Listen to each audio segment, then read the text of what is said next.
சொல்லுமா. என்னப்பா, எங்கே இருக்க? ஏன் இவ்வளோ லேட்டு? எப்போ வருவ? இதோ பக்கத்தில் வந்துட்டேன். ஆஃபீஸில் கொஞ்சம் லேட் ஆயிடுச்சுமா, அதான் வந்துடுறேன். சரிப்பா, சீக்கிரம் வந்துடு. சரிம்மா. சாப்பிட்டியா?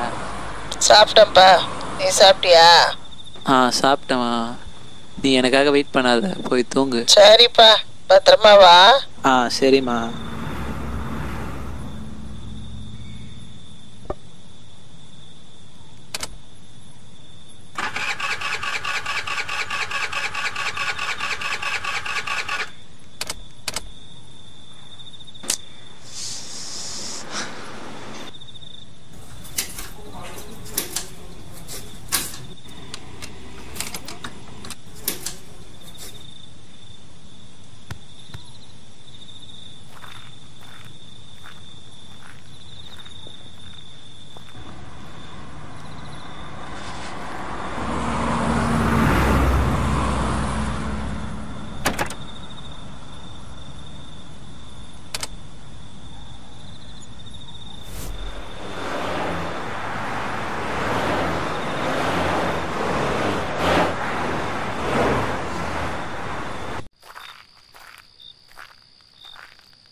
ப்ரோ.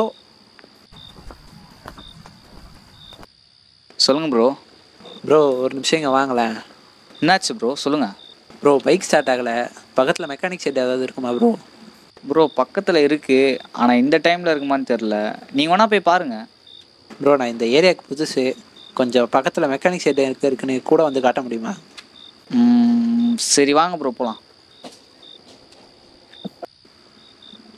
என்ன ப்ரோ இந்த டைமில் தனியாக நடந்து வந்துட்டு என்னமோ யோசிச்சுட்டு இருந்தீங்க, என்னாச்சு?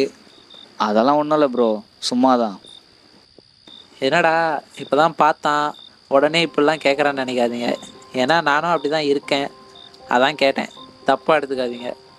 அப்படிலாம் ஒன்றும் இல்லை ப்ரோ. உங்ககிட்ட சொல்கிறதுக்கு என்ன, காலேஜ் ஃபஸ்ட் இயரில் தான் ப்ரோ எந்த ஒரு எக்யூப்மெண்ட்டும் இல்லாமல் என்னோடய ஃபிலிம் மேக்கிங் ஜேர்னியை நான் ஸ்டார்ட் பண்ணேன். என்ன தான் எக்யூப்மெண்ட் இல்லைன்னு அசிங்கப்பட்டாலும் அதை வீட்டில் சொல்லி அவங்கள கஷ்டப்படுத்த விரும்பலை. என்ன தான் என்கிட்ட எக்யூப்மெண்ட்ஸ் இல்லைனாலும் காலேஜில் நான் பண்ண ஷார்ட் ஃபிலிம் எல்லாமே ஹிட் ஆச்சு ப்ரோ. 3 வருஷம் காலேஜ் முடித்து வெளியே வந்ததுக்கப்புறம் தான் ப்ரோ இந்த லைஃப்னால் என்னன்னே புரிஞ்சுது. எனக்கான வாய்ப்புக்கோசம் தான் ப்ரோ நான் இப்போ வெயிட் பண்ணிகிட்ருக்கேன். ஆனால் என்னோடய நம்பிக்கையை நான் கொஞ்சம் கொஞ்சமாக இழந்துட்டுருக்கேன் ப்ரோ. என்ன பண்ணுறது? ஃபீல் பண்ணாத ப்ரோ, உன்னோட ட்ரீம் கண்டிப்பாக ஒரு நாள் நடக்கும். அன்றைக்கி நீ யாருன்னு காட்டு. இது வேற டைம் என்ன ப்ரோ ஆச்சு?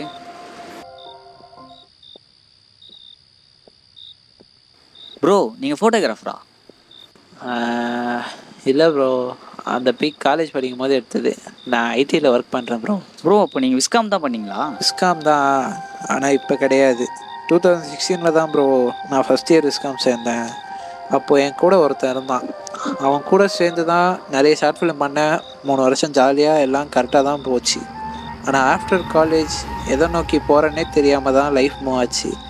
இதுக்கு நடுவில் ஃபேமிலி ப்ராப்ளம், பர்சனலாக கொஞ்சம் பிரச்சனையை ஃபேஸ் பண்ணேன்.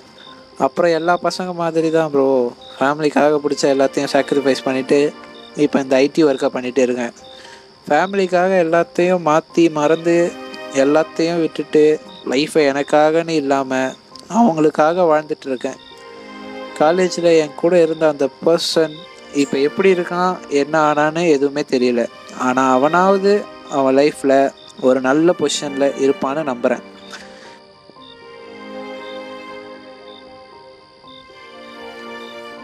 நம்ம வாழ்க்கையே இவ்வளோதான் ப்ரோ.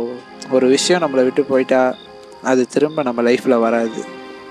நம்ம லைஃப்பில் ஒரு விஷயம் நம்மளை விட்டு போகுதுன்னா அதுக்கு பின்னாடி 1000 விஷயம் இருக்கும். அந்த விஷயத்த நீ மனதளவில் உண்மையாக நேசிச்சிருந்தனா அது உன்னை தேடி வரும். அப்படி இல்லைன்னா ஜஸ்ட் மூவ் ஆன். என்ன ப்ரோ, கடை க்ளோஸ் ஆகியிருக்கு? நான் தான் சொன்னேன்ல ப்ரோ, அன்டைம் ஆயிடுச்சு. இந்த டைமில் கடை எதுவும் இருக்காது. என்ன ப்ரோ பண்ணுறது? ப்ரோ உங்கள் வீடு பக்கத்தில் தானே இருக்குது? ஆமாம் ப்ரோ, பக்கத்தில் தான் இருக்குது. ப்ரோ அப்போ எனக்கு ஒரு ஹெல்ப் பண்ணுங்கள். வண்டி எடுத்துகிட்டு போய்ட்டு உங்கள் வீட்டில் வச்சுக்கோங்க, நான் மார்னிங் வந்து எடுத்துக்கிறேன். அப்போ நீங்கள் எப்படி ப்ரோ வீட்டுக்கு போவீங்க? நான் ரேப்பிடோ புக் பண்ணி கிளம்பிடுறேன் ப்ரோ. காலையில் வந்து வண்டி எடுத்துக்கிறேன். ப்ரோ உங்கள் நம்பர் மட்டும் சொல்லுங்கள், காலையில் வந்து கால் பண்ணுறேன். 955 1422 800.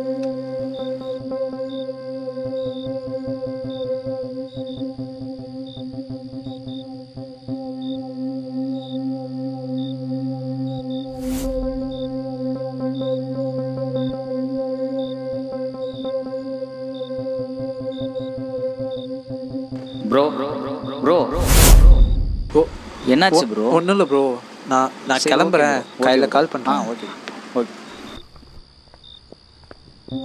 டே மயிரே,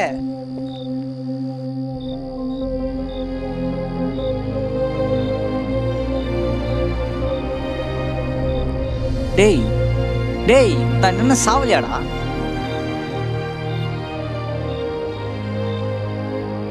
நீ ஏன் உயிரோடு இருக்கும்போது நான் ஏன்டா சாவேன்?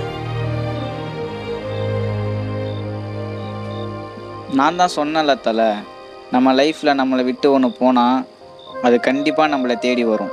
கரெக்டு தான்டா. உன்னை பார்த்ததுக்கு அப்புறம் தான் நீ சொன்னதுக்கான அர்த்தமே எனக்கு புரிஞ்சுது. சரிடா, பார்த்து போ, டைம் ஆயிடுச்சு. நாளைக்கு வா பேசலாம்.